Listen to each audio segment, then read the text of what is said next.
دا وجه ده چې په اسلام کې دا تقلید هم نشته.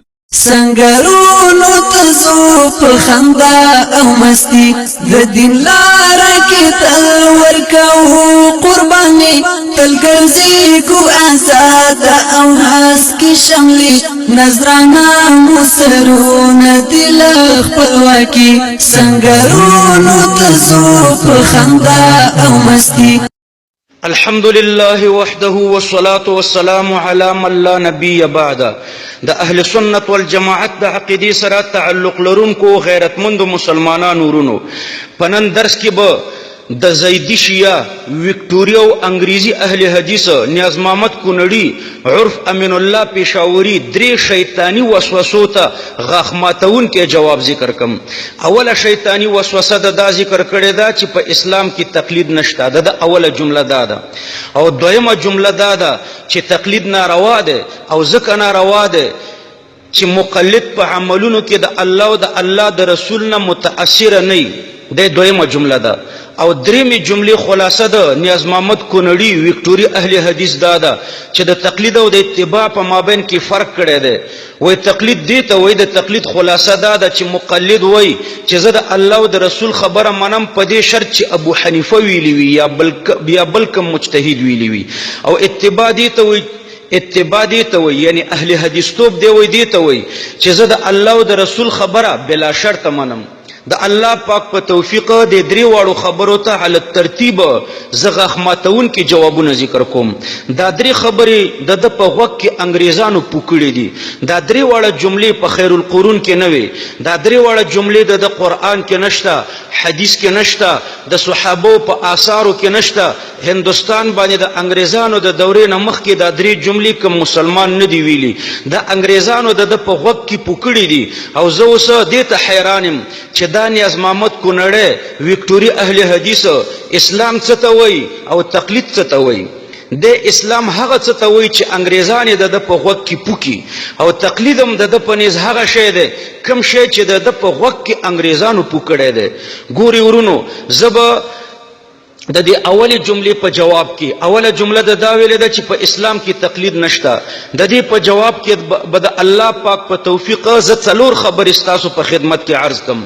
اول به د تقلید حاصل درته ذکر کوم، دویم به د اسلام حاصل درته ذکر کوم، دریم به بیا دا درته ثابت کوم چې تقلید په اسلام کې شته، او څلورم به دا درته ثابت کوم چې تقلید خو په اسلام کې شته او ترک تقلید دا په اسلام کې نشته بلکې دا په صلیبی او په يهودیت او په انګریزیت کې ده. دا د اسلام په خلاف باندې ده. ترک تقلید او مذهبیت په اسلام کې نشته بلکې انګریزي دین ده. اوله خبره چې تقلید څه ته وایي. ګوري ورونو د تقلید خلاصه ده چې په غیر واضح مسائلو کې په دین باندې د صحیح عمل د پاره د یو شرعي مجتهد د راهنمایي او د تشریع مطابق عملو کې. ګوري ورونو غیر واضح مسائل تقریبا څلور قسم دي. اول دا چې غیر منصوصي مسائل. نو په غیر منصوصي مسائلو کې په دین باندې د صحیح عمل د پاره د یو شرعي مجتهد د راهنمایي او د تشریع مطابق ته عملو کې نو دې ته تقلید وایي. دویم غیر واضح مسائل چې دي هغه مسائل منصوصه متعارضه دي لکه د رفع الیدین مسأله چې ده ابو داود کی یو باب د رفع الیدین لګیږي بل د ترک د رفع الیدین لګیږي دواړه طرف ته احادیث ته. نو دا د مسائل منصوصه او متعارضه نه ده. نو دام غیر واضح شو ځکه تعارض پکې راغلو. نو په دې غیر واضح مسأله کې په دین باندې د صحیح عمل د پاره د یو مجتهد د راهنمایي او د تشریع مطابق عمل ته تقلید وایي. نو دلته مجتهد راځي د دې متعارض احادیث په مابین کې یا تطبیق کوي یا ترجیح کوي یا په نسخه باندې قول کوي یا پکې توقف کوي او غیر مجتهد بیا د مجتهد پر راهنمایي کې ور باندې عمل کوي. نورم ډیر مثالونه دي د دې دویم قسم د پاره د مسائل منصوصه او متعارضه او د پاره. او دریم مسائل غیر واضحه هغه مسائل منصوصه محتمل التاویل دي لکه الله پاک په قران کریم کې فرمایي یتربصن بانفسهن ثلاثه قروء. نو اوس دلته دا د دین مسأله ده لیکن د قروء په قروء کې دوه احتمالات دي. یو دا چې د قروء نه طهر مراد شي او دویم دا چې د قروء نه حیزونه مراد شي. نو ګوره مجتهد د دې تشریح او توضیح کوي او غیر مجتهد بیا د مجتهد پر راهنمایي کې ور باندې عمل کوي د مجتهد د تشریح او د راهنمایي مطابق.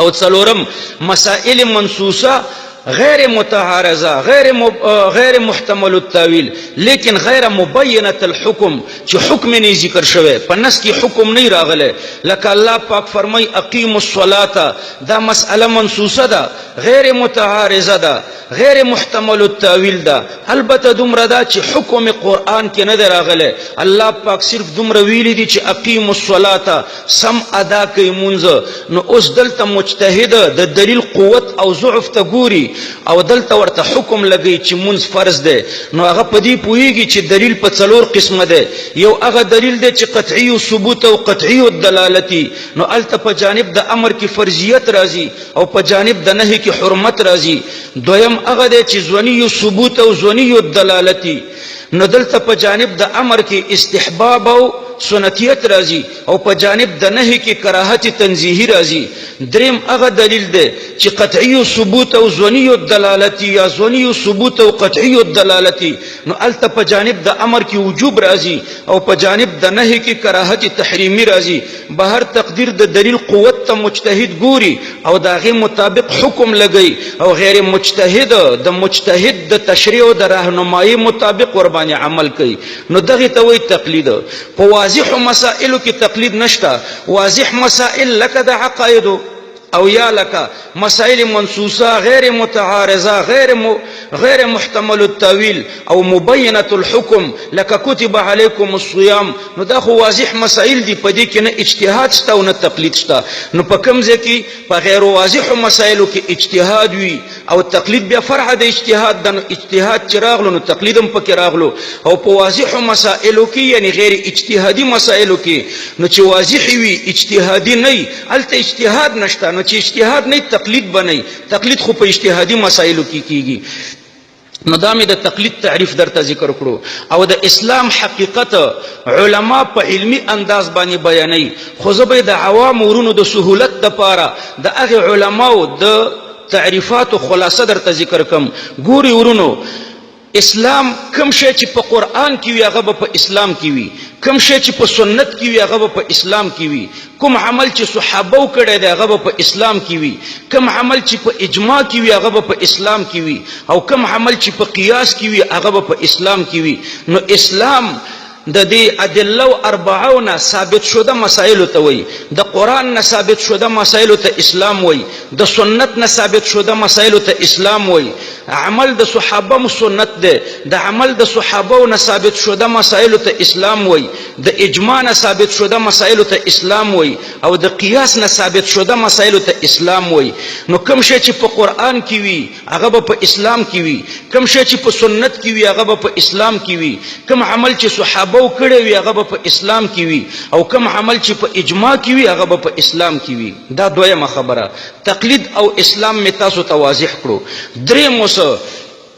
دریمه مرتبه کې به دا خبره ثابته کو چې تقلید په اسلام کې شته ځکه په اسلام کې شته چې تقلید په قرآن کې شته او کوم شی چې په قرآن کې وي هغه په اسلام کې وي نو تقلید په قرآن کې شته لہذا په اسلام کې شته تقلید په سنت کې شته لہذا په اسلام کې شته تقلید صحابه کړی دی لہذا په اسلام کې شته تقلید په اجماع سره ثابت ده لہذا په اسلام کې شته تقلید په قیاس سره ثابت ده لہذا په اسلام کې شته.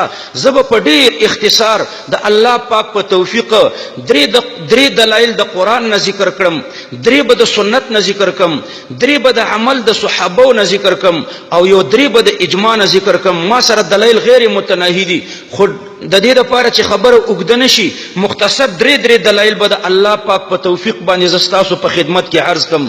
اول د قرآن نه به درې دلایل درته پیش کم. الله پاک فرمایي یا ایها الذین آمنوا اطیعوا الله واطیعوا الرسول واولی الامر منکم ای هغه کسانو چې ایمان راوړی دی یعنی ای مؤمنانو اطاعت تقلید او اتباع کوي تاسو د الله او تقلید او اطاعت او اتباع دا درې واړه په معنا لغوي یعنی پیروي وکړي د رسول الله او تقلید اتباع او اطاعت یعنی پیروي وکړي د اول الامر یعنی د علما او فقها او مجتهدینو.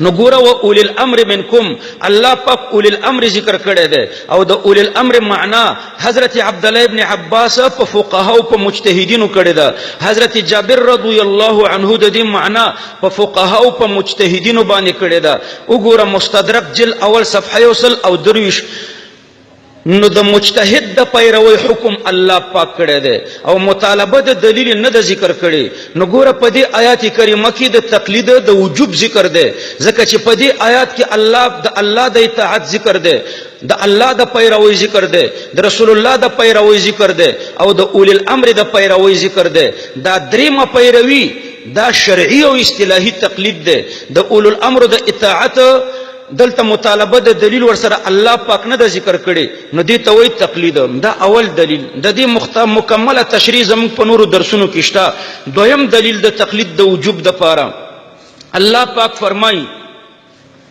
فاسألوا اهل الذکر ان کنتم لا تعلمون د اهل الذکر اولین مصداق مجتهدین علما دي او د لا تعلمون اولین مصداق غیر مجتهدین دي د دې آیات کریمه نه معلومه شو چې په غیر مجتهد باندې د مجتهد تقلید واجب ده ځکه فاسألوا صيغه د امر ده او امر د پاره د وجوب وي امام رازی رحمه الله او علامه الوسی رحمه الله د دې آیات کریمه په تفسیر کې لیکلي دي چې ځینې خلکو د دې آیات لوجه د مجتهد د پاره د تقلید جواز ثابت کړی دی چې مجتهدم مقلد کېدی شي د بل مشر مجتهد د امام رازی په قول چې کله په مجتهدینو کې کم یو په کومه مسأله نه پوهېدو نو په ده باندې واجب ده چې هغه د مجتهد عالم طرف ته رجوع وکړي بل ځکه چې الله پاک فرمایي چې پوښتنه وکړئ که چېرته نه پوهېدی نو که رجوع واجبه نه شي نو د جواز نه خو به نه کمیږي نو چې کله په ځینو مسایلو کې مجتهد ته جایز دي چې د خپل ځان نه د لوی مجتهد نه پوښتنه وکړي نو عامي او غیر مجتهد ته څرنګه نه دي جایز د دې تشریح د الله پاک په توفیق موږ په نورو درسونو کې حالت تفصیل کړی ده دریم دلیل قرآنی الله پاک فرمائی وَإِذَا جَاءَهُمْ أَمْرٌ مِّنَ الْأَمْنِ أَوِ الْخَوْفِ أَذَاعُوا بِهِ وَلَوْ رَدُّوهُ إِلَى الرَّسُولِ وَإِلَى أُولِي الْأَمْرِ مِنْهُمْ لَعَلِمَهُ الَّذِينَ يَسْتَنبِطُونَهُ مِنْهُمْ وَلَوْلَا فَضْلُ اللَّهِ عَلَيْكُمْ وَرَحْمَتُهُ لَاتَّبَعْتُمُ الشَّيْطَانَ إِلَّا قَلِيلًا سورة نساء په دې آیات کریمه کې د مجتهدینو د تقلید طرف ته ترغیب بیان شوی دی امام ابو بکر جسواس رحمه الله د دې آیات په تشریح کې فرمایي چې د دې آیات نه یو څو مسائل را معلومیږي دریمه مسئله دا ذکر کړې ده دویمه مسئله دا ذکر کړې چې ان علی العلماء استنباطه اوله مسله ټول به درته ذکر کوم اوله مسأله وای چې په پیښو مسایلو کې بعضی مسایل داسې هم شته چې صراحتاً په قرآن او په سنت کې نه وي اوله دویم دا چې د داسې مسایلو په داسې اجتهادي مسایلو کې په مجتهد باندې اجتهاد واجب دی او دریمه مسئله دا ذکر کړې ده چې ان العامی علیه تقلید العلماء فی احکام الحوادث احکام القرآن للجساس دلته لفظ د عامی راغلی دی او د عامی ذکر چې په مقابله د مجتهد کې راشي نو مراد ترې نه غیر مجتهدي یعنی په احکامو د حوادثو کې په غیر مجتهد باندې د مجتهد تقلید کول لازم دي همدا مسئله امام رازی رحمه الله لیکلی ده هغه فرمایي چې په دې آیات کریمه کې یو څو فواید دي دریمه فائدې دا ذکر کړې ده چې ان العامی یجب علیه تقلید العلماء په عوام یعنی په غیر مجتهد د مجتهد تقلید واجب ده نو ګوره د قرآن درې دلایل راغله نو تقلید په قرآن کې شته او کوم شی چې په قرآن کې وي هغه په اسلام کې وي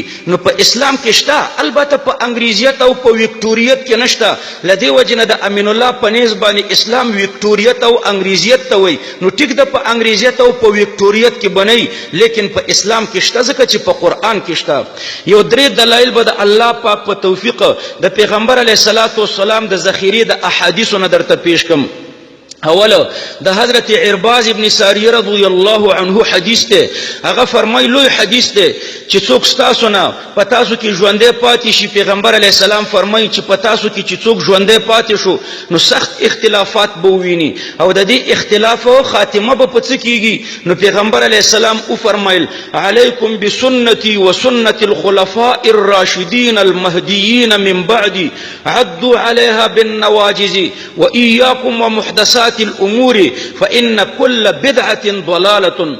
شرح مشکل الاثار دارنگی سنن ترمذی کتاب العلم باب الاخذ بالسنه. یعنی پیغمبر علیہ السلام فرمایي چې د اختلافات او خاتمه به پدې کیږي چې زما په سنتو باندې منګولې ولګوي او زما د خلفای راشدینو په سنتو باندې منګولې ولګوي. دلته د علیکم لفظ د وجوب د پاره ده، یعنی زما په سنتو پسې ځئ او زما د خلفاو د سنتو پسې ځئ په طریقې د وجوب. خدا ګوره پکې نه وایي چې زما د خلفاو د سنتو پسې چې ځئ نو مطالبه د دلیل به ترې نه کوئ. مطالبه د دلیل ذکر نه شوه، یعنی د دوی پر رهنمایي کې به په دین عمل کوي، نو دا د خلفای راشدینو تقلید شو. د دې پوره تحقیق د الله پاک په توفیق موږ په نورو درسونو کې ذکر کړی دی. خبره اوږدیږي، بیا هغه درسونو کې تاسو هغه درسونو ته رجوع وکئ. دویم دلیل درته د احادیثو د رسول الله صلی الله علیه وسلم نه ذکر کوم. عن حذیفة بن اليمان قال قال رسول الله صلى الله عليه وسلم إني لا أدري ما قدر بقائي فيكم فاقتدوا بالذين من بعدي وأشار إلى أبي بكر وعمر. رواه الترمذي جلد 2 صفحة 200 رقم 3999. رسول الله صلی الله علیه وسلم فرمایي چې زنایم خبر چې زه به څومره وخت ژوندیم، او به او فرمایل چې زمانه وروسته د ابوبکر او د عمر رضی الله عنهما تقلید وکړي. اوس ګوره په دې حدیث کې نبی کریم صلی الله علیه وسلم تمام صحابه کرامو ته دغه دواړو حضرت عمر او ابوبکر صدیق رضی الله عنهما د تقلید حکم کړی دی. نو د دې دواړو صحابو د تقلید حکم ورته وکړو. دریم حدیث درته د الله پاک په توفیق باندې پیش کوم. رسول الله صلی الله علیه وسلم فرمای رضیت لكم ما رضی لكم ابن ام عبد. هذا حديث صحيح الاسناد ولم يخرجاه. المستدرك جلد 3 صفحه 300 او ننس رقم 1594. رسول الله صلی الله علیه وسلم فرمای چې ابن مسعود رضی الله عنه چې زما امت ته په څه باندې راضي وي زه هم امت ته په امغه باندې راضیم. ګوره دلته د تقلید شخصي د ابن مسعود رضی الله عنه طرف ته ترغیب ده، او فقه اکثره په اقوالو د ابن مسعود رضی الله عنه باندې بنا ده. نو دا درې حدیثه مې د اختصار سره د تقلید د پاره درته پیش کړو. نو ګوره تقلید په احادیثو کې شته، او کوم شی چې په حدیث کې وي هغه په اسلام کې وي، لہذا تقلید په اسلام کې شته. البته د امین الله پنیز اسلام وکټوریت او انګریزیت ده، لہذا په وکټوریت او انګریزیت کې موږ منو چې نشته، خو په اسلام کې شته چې کوم حقيقي اسلام ده. او د امین الله پنیز چې کوم اسلام ده البته په هغه کې بنئ چې وکټوریت او انګریزیت ده. دریم د صحابهونو د تقلید ثبوت. نو ګوره د صحابه کرامو نم دریم دلیل درته وایم. یو درې مثال به د صحابه کرامو نه درته پیش کوم. اول مثال رسول الله صلی الله علیه وسلم او د حضرت ابوبکر او د عمر رضی الله عنهما په زمانه کې د جمعې د لمانځه لپاره یو اذان کېدلو چې هغه ته موږ دویم اذان وایو. بیا چې کله د حضرت عثمان رضی الله عنه زمانه راغله او خلک ډیر شول، نو عثمان رضی الله عنه په خپل اجتهاد باندې اول اذان هم شروع کړو، دا کوم چې موږ اول کو. نو هیڅ یو صحابي یا تابعی د حضرت عثمان رضی الله عنه د دې اجتهادي اذان مخالفت ونکړو او ټولو دا مسأله ومنله. همدارنګه هیڅ یو صحابي یا تابعی مطالبه د دلیل ونکړه. دې ته وایي اجماع د صحابه او د تابعینو په تقلید باندې، بلکې یوازې د صحابه او د تابعینو اجماع نه و. تر 1350 عیسوي کال پورې یو مسلمانم د دې عثماني اذان مخالفت ونکړو. بیا چې کله هندستان ته انګریزان راغلل او غیر مقلدین را پیدا کړل، نو غیر مقلدینو د دې اذان نه انکار شروع کړو. غیر مقلدین دې اذان ته بدعت عثماني وای. بیا عجیبه لا ده چې کوم ته دوی بدعت عثماني وای نو هغه اذان کوي، او کوم چې سنت نبوي ګڼي هغه نه کوي. دوی د حضرت عثمان اول اذان کوي، او کوم چې د نبی علی السلام او د ابوبکر او د عمر په زمانه کې کېدلو، یعنی د منبر په خوا کې چې دا دویم اذان ده، دا اذان دوی نه کوي، هغه بند کړی دی. نو دا د حضرت عثمان اذان بازار والی دي. نو دا د حضرت عثمان په زمانه کې په تقلید باندې اجماع شو. دویم مثال کله چې د یمامې په جنگ کې اویا قاریان صحابه رضی الله عنهم شهیدان شول، نو حضرت عمر رضی الله عنه او ابو بکر صدیق رضی الله حضرت عمر رضی الله عنه ابو بکر صدیق رضی الله عنه ته فرمایل چې کچیر د قران قاریان همداسي شهیدان کیږي نو د دین ډیر حساب ځای شي. نو د دې لپاره ضروری ده چې د قران تدوین وکړو او راجمع کړو. حضرت ابو بکر صدیق رضی الله عنه ورته فرمایل چې څنګه به هغه کار وکړو چې نبی کریم صلی الله علیه وسلم نه دی کړی. یو مجتهد د بل مجتهد سره مناقشه کولی شي، نو دواړه مجتهدینو خپلو کې سره مناقشه وکړه. اخر کې ابو بکر صدیق رضی الله عنه د حضرت عمر اجتهاد ومنلو چې تدوین د قران به وکړو او دا اجتهادي فیصله عملي کړه. ټول صحابه په یو اتفاق له دوی سره موافقت وکړو. یو صحابیم د دې دواړو مجتهدینو نه مطالبه د دلیل ونه کړه. دا بعینه اجماع د صحابه دا په تقلید باندې. دریم مثال ټول مسلمانان قرآن لولي، لیکن د قرآن د زور د زیر او د پیخ دلایل چاته نه دي معلوم الا ماشاء الله. دا زور او زیر او پیخ یعنی حرکات او سکنات حجاج ابن یوسف قرآن ته لګولې دي او د قرآن تلاوت بغیر د مطالبه د دلیل نه پیړۍ په پیړۍ همداسې را روان دی. هیڅ چا د دلیل مطالبه ونه کړه، بس همدا اجماع شو په تقلید باندې. دا درې مثال مې د صحابه رضی الله عنهم د اقوالو نه درته پیش کړ چې د صحابه کرامو رضوان الله علیهم په زمانه کې تقلیدو. نو ګوره صحابه کرامو چې کوم کار کړی وي صحابه تقلید کړی دی، او کوم کار چې صحابه کرامو کړی وي نو هغه بدعت نشي کېدی. صحابه کرام ټول صحابه کرام دوه ډلې، یو ډله د مجتهدینو او دویمه ډله د مقلدینو وه. د صحابه تعداد د 100,000 نه زیاتو. شاه ولی الله دهلوي رحمه الله فرمایي چې دا ټول صحابه دوه ډلې، یو ډله د مجتهدینو وه او بله ډله د مقلدینو وه. وګوره قرة العینین صفحه 251 صفحه 200 او 150. نو صحابه کرامو تقلید کړی دی او کوم شی چې صحابه کرامو کړی وي، کوم عمل چې صحابه کړی وي هغه په اسلام کې وي. لہذا تقلید په اسلام کې شته چې کوم حقیقي اسلام دی. اسلام دغه ته وایي.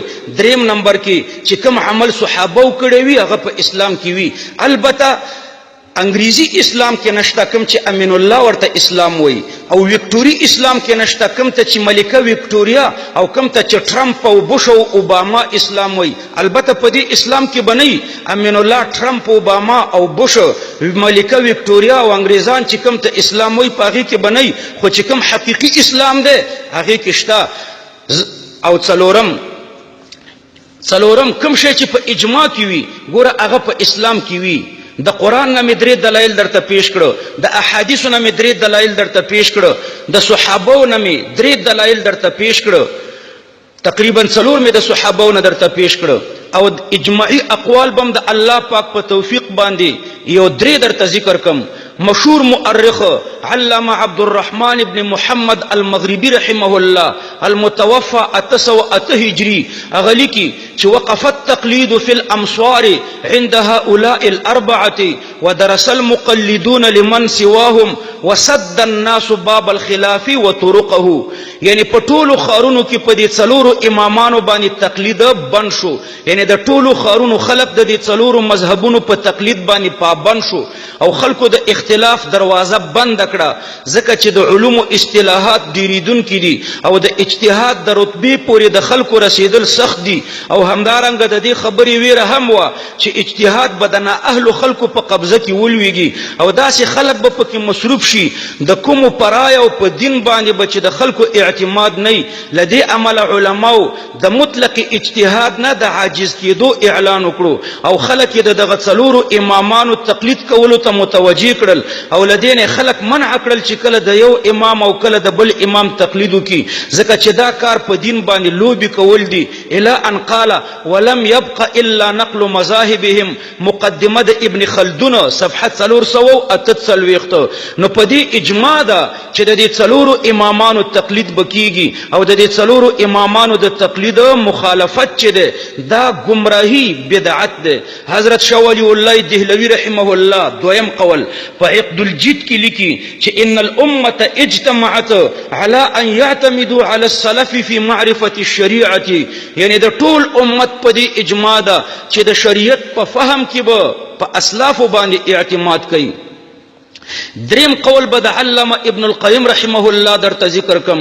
هغه فرمای ومن خالف الائمه الاربعه فهو مخالف للاجماع الاشباه والنظائر صفحه 14. یعنی دغه څلورو امامانو نه مخالفت دا د اجماع نه مخالفت ده. په نورو درسونو کې ما ډیر اقوال د الله پاک په توفیق باندې ذکر کړیو خو خبره اوږدیږي، نو درې دلایل مې د قرآن نه درته ذکر کړو. نو په قرآن کې تقلید شته لہذا په اسلام کې شته. درې دلایل مې د احادیثو درته ذکر کړو، نو په احادیثو کې تقلید شته لہذا په اسلام کې شته. څلور د صحابو امثله مې درته ذکر کړو لہذا د صحابو په عمل کې تقلید شته نو په اسلام کې شته. په اجماع درې دلایل د اجماع مې درته ذکر کړو، نو په اجماع کې تقلید شته لہذا په اسلام کې شته. اسلام خو همدغې ته وایي، کوم شی چې په قرآن کې وي هغه به په اسلام کې وي. البته د ټرمپ او د اوباما او د بوش او د ملکی وکټوریا او د انګریزانو او د امین الله پېښوري چې دا د هغې انګریزانو تقلید کوي، د هغوی پیروي کوي. د دوی په نیز یو خیالي او یو وهمي اسلام دی، په هغه خیالي او ټرمپي او انګریزي او وکټوري اسلام کې بنئ، خو کوم چې حقیقي اسلام دی په هغې کې شته. حقیقي اسلام درته ما ذکر کړو. څلورمه خبر به درته دا ذکر کم. امین الله ته زه دا وایم چې تقلید خو ما ثابت کړو صراحتاً، لیکن ته ترک د تقلید په قرآن کې ثابت کا. لا مذهبیت وکټوریت وکټوري اهل حدیث توب که پتا کې ایمان او غیرت وي دا ته په قرآن کې ثابت کا. لا مذهبیت او ترک د تقلید دا ما ته په احادیثو کې ثابت کا.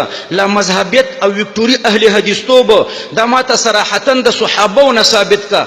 لا مذهبیت او وکټوري اهل حدیث توب ته ما ته صراحتا په اجماع کې ثابت کا. زه دا وایم چې وکټوري اهل حدیث توب لا مذهبیت او ترک د تقلید دا په اسلام کې نشته، ځکه نه په قرآن کې شته. نه په قرآن کې الله پاک ویلي دي چې تقلید مکوئ، نه د پیغمبر علیه السلام د ذخیرې په احادیثو په ذخیره کې په کوم حدیث کې شته چې تاسو تقلید مکوئ، نه د صحابو په یو اثر کې دا راغلي چې تاسو تقلید مکوئ، او نه په اجماع کې دا راغلي چې تاسو تقلید مکوئ. نو چې کله په قرآن کې ترک د تقلید وکټوري اهل حدیث توب نشته، نو وکټوریت او ترک د تقلید په اسلام کې نشته. په احادیثو کې چې ترک د تقلید باندې پیغمبر علیه السلام حکم نه دی کړی، نو په اسلام کې ترک د تقلید او وکټوري اهل حدیث توب نشته، لہذا په اسلام کې دا نشته. د صحابو د آثارو نه ثابت نه دی ترک د تقلید، لہذا ترک د تقلید په اسلام کې نشته. د اجماع نه ترک د تقلید ثابت نه دی، لہذا غیر مقلدیت په اجماع کې نشته. نو دا په اسلام کې نشته، ځکه قرآن حدیث او د صحابو په عمل او په اجماع کې چې کوم شی نه هغه په اسلام کې نه، بلکې دا په انګریزي دین کې دی، انګریزیت کې دی. وکټوري اهل حدیث توب ترک تقلید انګریزي دین دی. دا د انګریزانو د زمانې نه را شروع شو. انګریزانو د خپلو زرخریدو غلامانو په غوږونو کې پوکړه چې تاسو د ترک د تقلید او د تقلید په خلاف باندې کتابونه ولیکئ او د تقلید نه خلق متنفر کئ. وابیانو ته زه چیلنج ورکوم چې په هندوستان ته چې کله انګریزان نو راغلي، د دینه مخکې ماته یو مفسر غیر مقلد ثابت کئ، یو محدث غیر مقلد را ته ثابت کئ، یو شارح غیر مقلد را ته ثابت کئ. هندوستان ته چې انګریزان نو راغلي، د دې نه مخکې د قرآن 2 لکه تفسیر لیکلی شوي، په دې کې کم یو غیر مقلدو، د بخاري په شارحانو کې کم یو غیر مقلدو، د انګریزي دورې نه مخکې د ترمذي په شارحانو کې کم یو غیر مقلدو په هندوستان باندې د انګریزي دورې نه مخکې.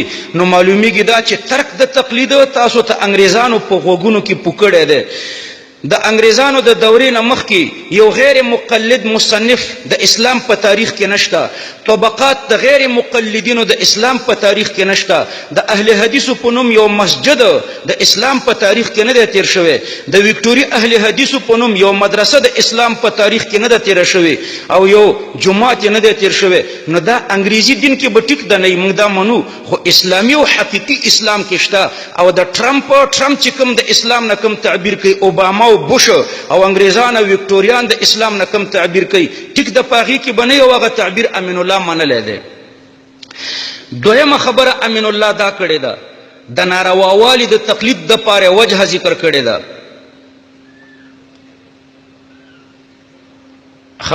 دلته خو په دې باندې ټیم پوره شو د الله پاک په توفیق به د دې امین الله چې کوم د نارواوالي د پاره کوم دلایل ذکر کړي دي هغه به درته وروسته ذکر کوم. خو زما د دې اول اعتراض جواب مې درته وکړو. د اول اعتراض د جواب خلاصه دا شوه چې په قرآن کې کوم شی وي هغه به په اسلام کې وي، نو تقلید په قرآن کې شته لہذا په اسلام کې شته. په سنت کې چې کوم شی وي هغه به په اسلام کې وي، تقلید په سنت کې شته لہذا په اسلام کې شته. کوم عمل چې صحابه وکړي وي هغه به په اسلام کې وي، تقلید صحابه وکړي لہذا په اسلام کې شته. کوم عمل چې په اجماع ثابت وي هغه به په اسلام کې وي او تقلید په اجماع ثابت دی دا به په اسلام کې وي ضرور چې کوم حقیقي اسلام دی. او دا منو چې د امین الله په اسلام کې بنئ. امین الله چې د گنج په کارخانه کې کوم شي ته اسلام وای او انګریزان ورته کوم اسلام په غوږ کې پوکي، ملکه وکټوریا او ټرمپ او اوباما چې کوم اسلام ورته په غوږ کې پوکي نو ټیک د پاغي کې بنئ. تاسو به د سعودي د ولی عهد محمد ابن سلمان بیان اوریدلې وي چې د امریکای په خوخه باندې موږ وهابیت په دنیا کې خپور کړی دی. نو دا امریکای د خلکو په غوږونو کې پوکړی دی، نو د امین الله په غوږ کې انګریزانو چې کوم اسلام پوکړی دی ټیک د پاغي اسلام کې بنئ. خو کوم چې حقیقي اسلام دی د الله پاک په توفیق باندې ما ثابت کړه چې دا په اسلام کې شته تقلید. د دویم اعتراض ما خو وعده کړی و خو هغه به پر روان درس کې د الله پاک په توفیق درته ذکر کوم.